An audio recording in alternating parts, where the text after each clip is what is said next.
안녕하세요. 박전도사입니다. 오늘은 세 번째 영상입니다.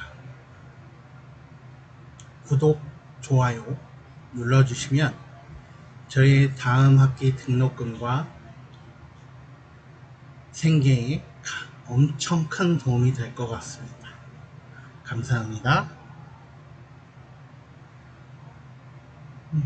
오늘 제목은 주인이 뒤바뀐 삶 3이고요. 저희 간증 설교입니다. 본문은 갈라디아서 2장 20절 봉독하겠습니다. 내가 그리스도와 함께 십자가에 못 박혔나니 그런즉 이제는 내가 사는 것이 아니요 오직 내 안에 그리스도께서 사시는 것이라. 이제 내가 육체 가운데 사는 것은 나를 사랑하사 나를 위하여 자기 자신을 버리신 하나님의 아들을 믿는 믿음 안에서 사는 것이라. 한 소년이 있었습니다. 이 소년은 10살이 되었을 때 어머니가 뇌경색으로 생사를 헤매게 되셨습니다. 이 소년에게는 아버지는 없었습니다. 그래서 기도했습니다. 육신의 아버지죠. 육신의 아버지가 없었습니다. 하나님, 우리 엄마 살려주세요. 살려주시면 주님의 일을 하겠습니다. 하나님은 이 소년의 기도를 기다리셨는지 기도를 하니 어머니를 살려주셨습니다. 소년은 하나님의 보호하심으로 자랐습니다. 이 소년은 몰랐습니다. 하나님이 자신과 함께하고 계신다는 사실을. 중학생이 되었습니다. 중등부 수련회. 이 소년은 또 한 번 서원을 하게 됩니다. 저 주님의 일을 하겠습니다. 이 소년은 주님이 함께 하심을 모르고 또 자랐습니다. 청년이 되었습니다. 이 청년은 신학 전공을 택하게 되었습니다. 주님은 이 청년과 함께 하셨습니다. 신학 전공을 택하게 된 것도 주님의 이끄심이었습니다. 그러나 이 청년은 하나님을 느끼지 못했습니다. 참 바보였습니다. 이쯤 되면 알아야 할 텐데 말이죠. 이 청년은 자신의 생각대로 군대를 갔습니다. 안목의 정욕에 빠져 허우적대었습니다. 전역을 하고 복학을 하였습니다. 하지만 이 쓸개 빠진 이 청년은 자신의 생각대로 가정 형편을 생각한답시고 학교를 박차고 나왔습니다. 세상으로 자기 자신을 믿고 세상으로 나아갔습니다. 하나님은 딱 이 속담을 적용시키셨습니다. 밑 빠진 독에 물 붓기. 육신의 정욕, 안목의 정욕, 이생의 자랑 모두 경험하였습니다. 자신의 뜻인지 그분의 뜻인지 청년은 지쳤습니다. 영이 죽어갔습니다. 몸도 마음도 지쳐갔습니다. 성령님은 이 청년에게 먼저 다니고 있던 직장을 그만두게 하셨습니다. 신학을 다시 해야겠다는 생각을 불어넣으셨습니다. 그러나 이 청년은 여건이 되면요, 상황이 되면요, 세상적인 생각을 하게 됩니다. 하나님께서는 모든 것을 막기 시작하셨습니다. 재정을 막으시고 다시 다니는 직장도 상황을 악화시키셨습니다. 모든 것을 포기하게 만들어 가셨습니다. 이 청년은 하나님 앞에 엎드렸습니다. 하나님은 물으셨습니다.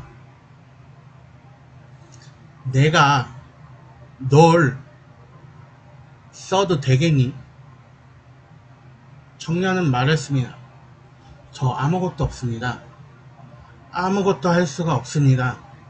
제게 있는 것이라고는 몸과 빛밖에 없습니다. 하나님은 걱정하지 말고 나만 믿고 따라오렴 이라고 하셨습니다. 믿음으로 나아가라라고 마음에 새겨주셨습니다. 청년은 하나님의 말씀에 따랐습니다. 모든 걸 내려놓았습니다. 새로 다니던 직장도 자가용도 가지고 있는 전부를 내려놓았습니다. 하나님은 모든 걸 준비하시고 기다리고 계셨습니다.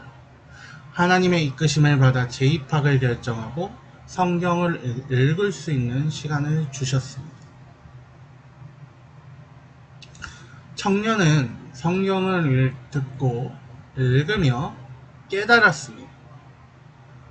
자신을 만드신 분, 자신의 주인, 자신의 인생을 자기보다 제일 잘하시는 분, 그분이 주님 한 분뿐이라는 것을 그 누구도 이 청년의 인생을 모르지만 오직 단 한 분, 주님께서는 이 청년의 인생을 아시고 계획하고 계신다는 것을 알게 되었습니다. 이 청년은 사도 바울의 고백처럼 날마다 자신을 죽입니다.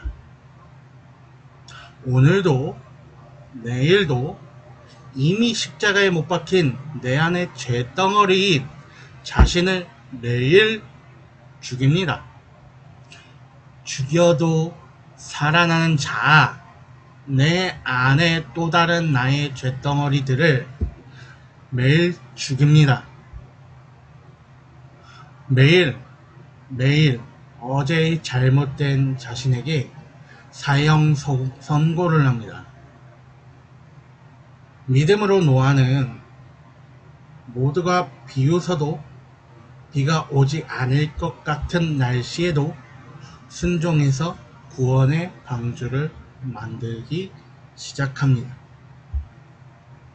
믿음으로 아브라함은 자신의 삶을 버리고 자신의 아들까지 바치는 순종으로 하나님의 허락하신 땅으로 나아갑니다. 믿음으로 다윗은 만군의 여호와의 이름으로 골리앗 앞으로 나아갑니다. 믿음으로 구약의 선지자들은 하나님의 말씀을 전합니다. 믿음으로 마리아는 예수 그리스도의 잉태를 받아들입니다. 믿음으로 요셉은 마리아와 결혼을 하게 됩니다. 믿음으로 사도들은 자신의 삶을 버리고 주님을 따릅니다. 믿음으로 많은 선교사들은 한국 땅으로 들어와 주님의 복음을 전합니다. 모두 내 안에 내가 없는 삶을 살았습니다. 믿음 안에서 주님이 주인 되신 삶을 살았습니다. 사도 바울은 이 고백을 통하여 내 안에 내가 없고 예수 그리스도의 죽으심과 부활하심을 믿는 믿음 안에서 예수 그리스도께서 내 안의 주인이 되어 살아가는 것임을 고백합니다. 많은 사람들이 내 인생의 주인은 나다. 너의 인생은 네가 사는 거야. 라는 말을 합니다. 저도 예전에는 그렇게 말을 하였습니다. 내 인생은 내 것이라고 말하던 때가 있었습니다. 하지만 그건 정답이 아닙니다. 빌립보서 2장 11절 모든 입으로 예수 그리스도를 주라 시인하여 하나님 아버지께 영광을 돌리게 하셨느니라. 저 또한 사도 바울처럼 예수 그리스도를 주라고 시인합니다. 주님이신, 주인이신 예수 그리스도를 나의 주인이라고 시인 안 하시는 분은 이 영상을 보고 계시는 분들에 한해서는 없으실 거라 믿습니다. 그러나 그 주인의 말씀대로 살아내고 계십니까? 내 안에 그리스도가 사시는 것이라고 했습니다. 내가 내 인생을, 내 삶을 사는 것이 아니라 내가 이제 주님의 인생을, 주님의 삶을 사는 것입니다. 주님이 살아오셨던 삶을 내 심장이 아닌 주님의 심장을 가지고 내 손과 발이 아닌 주님의 손과 발을 가지고 주님의 도구가 되어 이 땅에 오신 주님의 뜻을 이어받아 주님의 삶을 이어서 살아내는 것입니다. 주님께서 우리에게 주신 소명을 가지고 지금 있는 자리가 주님이 허락하신 자리라 믿고 그 자리에서 주님께 영광을 돌리는 것입니다. 그러나 그 자리가 주님께서 허락하신 자리가 아니라면 내려놓고 주님이 허락하신 자리로 돌아가야 하는 것입니다. 예수님의 제자들이 예수님이 부르셨을 때 내가 가지고 있던 것을 모두 버리고 주님으로, 믿음으로 주님을 따라갔던 것처럼 주님이 하라고 하시면 믿음으로 순종하여야 합니다.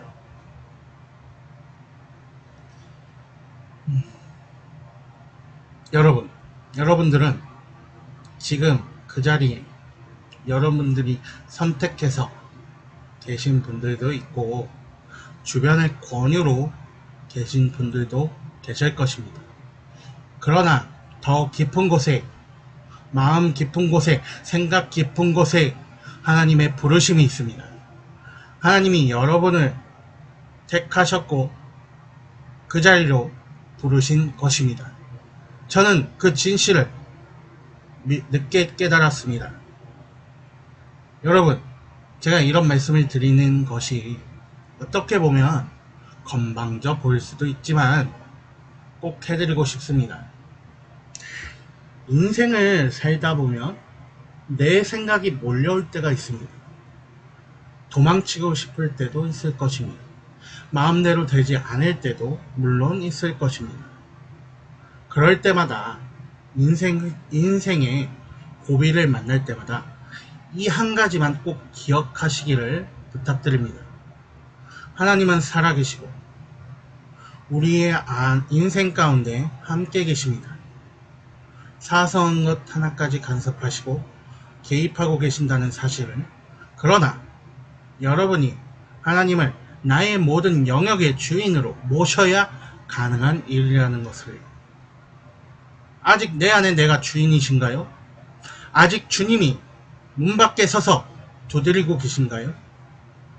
주님의 음성을 들으셨나요? 우리의 주인 되신 주님께 고백하는 시간을 가져보시기 바랍니다. 주님, 이제 저의 주인은 예수 그리스도이십니다. 저의 모든 영역의 주인이 되어주세요. 저는 주님의 도구일 뿐입니다. 저의 모든 것을 사용하여 주옵소서. 마무리하겠습니다. 내 안에 내가 없고 주님이 주인 되시는 삶을, 내가 주인이 아니라 주님이 주인 되시는 인생을, 내 모든 영역의 주인이 예수 그리스도 한 분이시면 나는 없고 예수로만 살아가신 삶 가운데서 예수 그리스도를 나타내며 이 땅에 속하였으나 하나님 나라의 삶을 살아내는 여러분과 제가 되기를 기도하겠습니다. 세 번째 영상이었습니다. 제 간증이었고요. 끝까지 들어주신 여러분 감사합니다. 구독, 좋아요 눌러주시면 저희의 다음 학기 등록금과 그리고 저희의 생계에 많은 도움이 될 것 같습니다. 감사합니다.